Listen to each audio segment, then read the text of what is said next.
Assalamualaikum warahmatullahi wabarakatuh. Selamat pagi teman-teman. Saya hari ini akan mempresentasikan tentang ABK, anak berkebutuhan khusus, yaitu tentang tunanetra. Maaf jika sebelumnya saya menggunakan video ini karena kalau pakai aplikasi Zoom itu di tempat saya memang sinyalnya susah sekali. Mari langsung saja ke presentasi. Terima kasih. Ya, langsung saja kita mulai presentasinya ya. Dari judul tunanetra.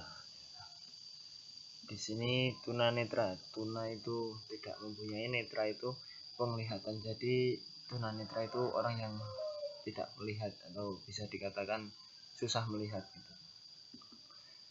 Pengertian tunanetra. Tunanetra adalah individu yang indera penglihatannya tidak berfungsi sempurna atau kedua-duanya sebagai saluran penerima informasi dalam kegiatan sehari-hari, seperti halnya orang awas.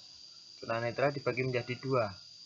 Yang pertama, buta, jika sama sekali tidak mampu menerima rangsangan dari luar visusnya.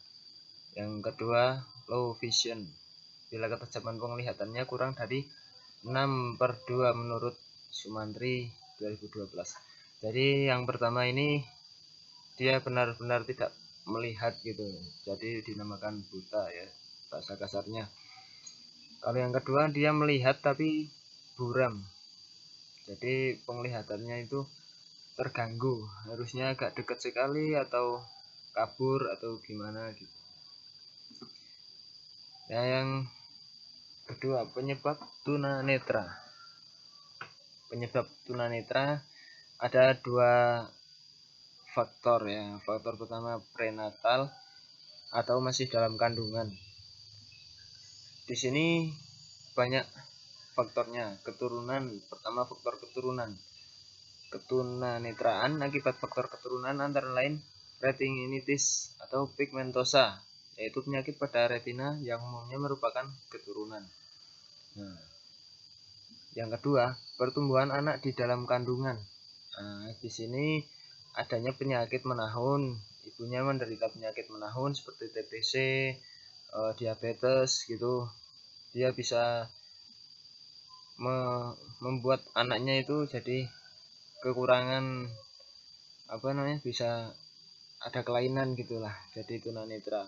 Nah, di sini ada infeksi karena adanya virus atau apa yang membuat si janin di dalam perut tadi mengalami tunanetra. Ada juga karena kekurangan vitamin. Ya, di sini vitamin A yang terutama. Ya, vitamin, karena kekurangan vitamin janin bisa menderita tunanetra juga. Yang B adalah postnatal atau setelah lahir.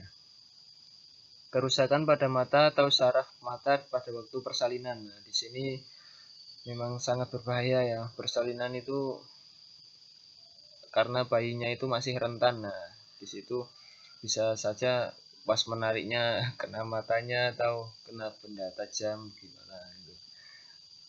Itu bisa membuat tunanetra juga.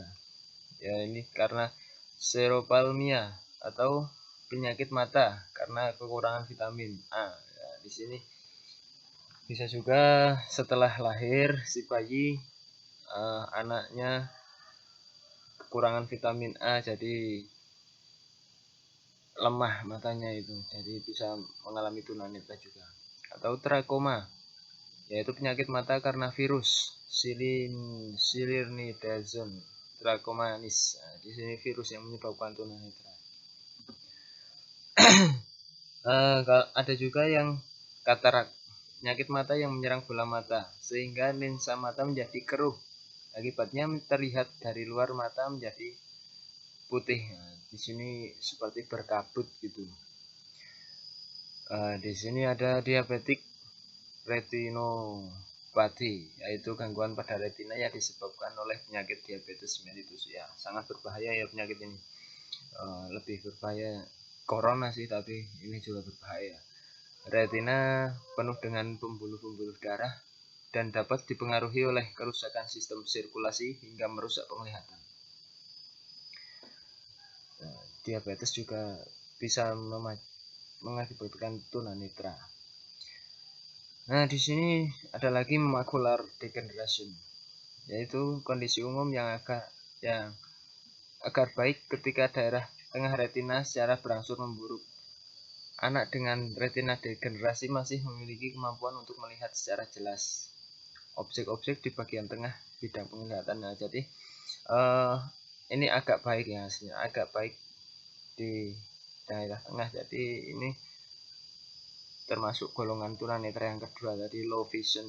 Di sini masih bisa melihat tapi terganggu. Retinopathy of prematurity.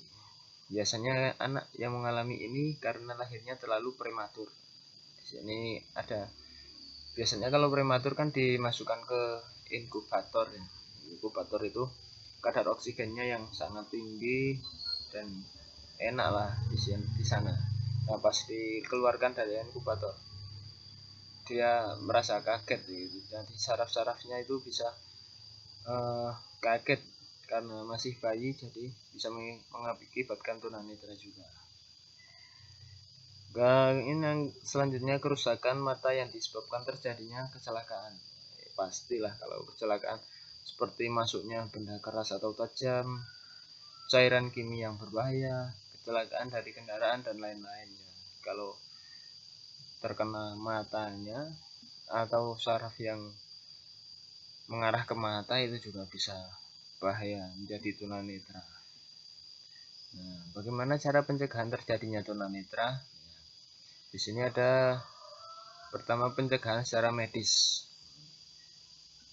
1. Melakukan pemeriksaan genetika kepada dokter ahli sebelum menikah. Nah, di sini fungsinya yaitu jika antara calon suami dan istri tersebut ada suatu masalah tentang penglihatan, nah nanti bisa diperiksa dulu. Kalau sekiranya nanti akan menghasilkan gen yang mengakibatkan tunanetra, ya bisa dibatalkan dan cari jodoh yang lain ya. Yang B, menghindari penggunaan terapi radioaktif bagi ibu hamil, terutama pada usia kandungan 3 bulan pertama dan 3 bulan terakhir. Ini ada terakhir harusnya. Pencegahan terhadap virus menular seperti virus rubella, sipilis, dan lain-lain. Ya, ini bisa mengakibatkan tunanetra juga. Yang D, pemberian vitamin A dosis tinggi untuk mencegah kekurangan vitamin A.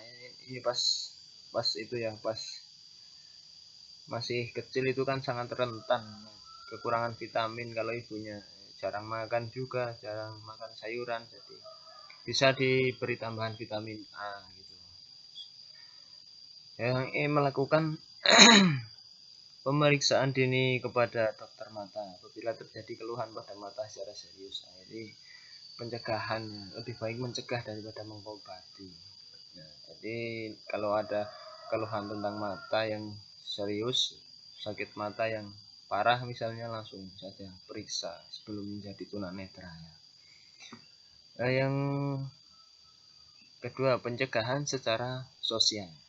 Di sini memberikan penyuluhan mengenai penyebab terjadinya tunanetra ya. Ini petugas kesehatan biasanya harus memberikan penyuluhan pada keluarga-keluarga yang kurang mengetahui. Meningkatkan perlindungan keselamatan kerja para buruh di perusahaan-perusahaan, terutama pada perusahaan yang banyak menggunakan bahan kimia. Ini harus menjaga keselamatan para buruh, kalau nggak jadi korban bahaya. Ya, selanjutnya pencegahan secara edukatif. Di sini ada peran keluarga. Keluarga memegang peran penting dalam menanamkan kebiasaan hidup sehat, terutama dalam penggunaan dan pemeliharaan kesehatan penglihatannya. Kebiasaan yang perlu ditanamkan dalam keluarga antara lain kebiasaan membaca yang baik, seperti tidak membaca dengan posisi tidur terlentang, jarak antara mata dan buku kurang lebih 30 cm, dan penerangan yang cukup. Nah, juga menonton TV jangan terlalu dekat. dan menghindari permainan yang membahayakan seperti permainan panah-panahan itu bahaya, kena mata langsung cacat. Ya, yang kedua peranan sekolah. Yang B, peranan sekolah. Di sekolah memberikan pengetahuan dan pemahaman tentang berbagai penyakit mata serta cara pencegahannya. Memelihara kesehatan diri dari lingkungannya, makanan-makanan yang banyak mengandung vitamin yang baik untuk mata ya, vitamin A, dan mengarahkan agar menyukai makanan tersebut. Menghindari permainan yang membahayakan, terutama untuk laki-laki yang sering bandel ini ya, bermain ketapel, tembak-tembakan, bahaya itu. Jadi harus dibimbing di keluarga dan di sekolah juga. Nah, sampai ke penanganan tunanetra total dari segi pendapatan informasi. Tunanetra total itu kan bisa dikatakan tidak melihat secara total ya, jadi memang benar-benar gelap itu matanya, itu kasihan sekali. Nah, di sini menurut Tirta et al 2013 menyatakan bahwa anak tunanetra untuk menggantikan peran dari indera penglihatan mereka menggunakan indera mereka yang tersisa, yaitu memaksimalkan indera perabaan dan indera pendengaran. Nah, yang caranya ini ada dengan komputer berbicara. Koirunisa menyatakan bahwa komputer berbicara adalah komputer dengan program JAWS. Nah, di sini komputernya itu bisa berbicara ketika diketik. Contoh, ketik huruf W, nah, dia bilang W, C, dia bilang C gitu. Nah, jadi komputernya itu bisa membantu, sangat membantu bagi penderita tunanetra ini untuk mencari informasi. Misalnya mencari internet di bagaimana cara mengatasi tunanetra. Nah, itu kan bisa diketik dengan komputer berbicara. Nah, yang selanjutnya huruf Braille. Sudah populer sekali ini huruf Braille. Tulisan Braille yang ditulis menonjol atau timbul di atas kertas dan dibaca dengan cara merabanya. Jadi hurufnya itu timbul, nanti diraba, terasa huruf A, B atau C atau gimana. Nah, yang selanjutnya ada buku bicara atau digital talking book. Nah, ini belum populer ini kan. Tapi sudah ada kalau di luar, tapi kalau nggak tahu kalau di Indonesia. Ini buku bicara ini jadi bukunya itu berbentuk digital, nanti diklik, diketik itu bisa bicara. Jadi nggak perlu membaca, ya sudah dibacakan. Selanjutnya adalah telesensori. Nah, telesensori merupakan suatu alat yang digunakan untuk memperbesar huruf awas agar terbaca oleh penderita tunanetra low vision. Nah, di sini tunanetra yang tidak total, yang low vision nanti bisa menggunakan telesensori untuk jelas membacanya. Nah, dari segi mobilitas penanganannya adalah pelatihan keseimbangan.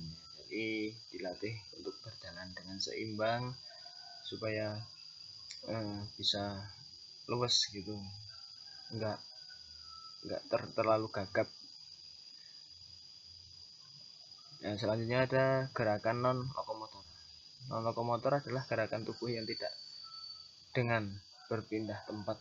Jadi di sini contohnya seperti gerakan sendi, berputar-putar gitu.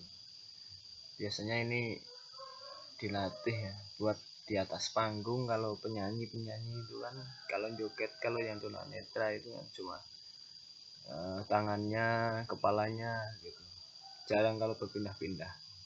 Nah, kalau yang gerakan lokomotor ya gerakan berpindah dilatih secara perlahan. Memang bisa dilatih secara perlahan, berjalan terus berpindah tempat gitu, tapi ya memang harus continue ini pelatihannya. Ya, terima kasih. Sekian dari saya. Jika ada pertanyaan, Mari didiskusikan di kolom diskusi bawah ini ya. Terima kasih. Ya, terima kasih teman-teman atas perhatiannya. Semoga penjelasan saya itu lumayan jelas lah, karena terbatas, terhalang sinyal dan alat juga. Semoga bermanfaat. Kalau ada pertanyaan silahkan kita diskusikan di tempat diskusi. Terima kasih. Wassalamualaikum warahmatullahi wabarakatuh.